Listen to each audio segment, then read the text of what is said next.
એ division police station વિસ્તારમાં આવેલ Bhaktinagar station plot વિસ્તારમાં આવેલ ઇન્ડિયન બેંકમાંથી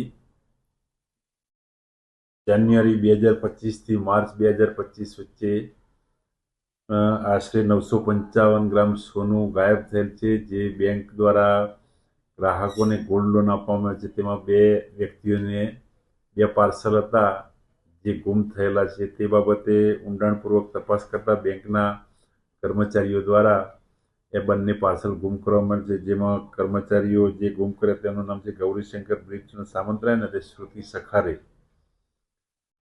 જે એક આસિસ્ટન્ટ મેનેજર અને હેડ કેશિયર તરીકે ફરજ બજાવે છે.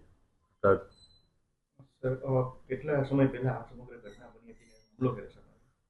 18/1/2025ના રોજ ઇન્સ્પેક્શન તે વખતે પૂરેપૂરા પાઉચ હતા 47. ત્યારબાદ 17/3/2025ના રોજ મુંબઈથી ઇન્સ્પેક્શન થયેલ, ત્યારે બે મહિનાના સમયગાળા દરમિયાન બે પાર્સલ ગુમ હતા, જેમાં બંનેમાં આશરે 955 ગ્રામ જેટલું ગોલ્ડ હતું. કેટલી આ બંને પાઉચમાં જે સોનું હતું એની રકમ કેટલી હતી સર?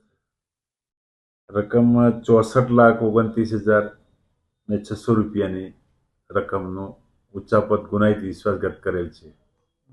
સર, અગાઉ આ જે બેંક દ્વારા કોઈ પોલીસમાં જાણ કરવામાં આવી હતી જ્યારે ઘટના બની? અગાઉ બેંક દ્વારા લેખિતમાં જાણ કરવામાં આવી, જેની પ્રાથમિક ઇન્કવાયરી કરી ત્યારબાદ કોણે ગુનો કરેલ છે તે સાબિત કરી અને ફરિયાદ જનરલ મેનેજર, આસિસ્ટન્ટ જનરલ મેનેજરની ફરિયાદ લેવામાં આવેલ છે અને હાલમાં એની તપાસ ચાલુ છે.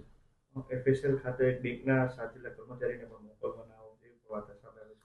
એટલે જે લોકોના એસડીએસ ને એસડીએસ વગેરે ટેસ્ટ એફએસએલમાં કરાવી અને ત્યારબાદ આગળની કાર્યવાહી કરવામાં આવશે.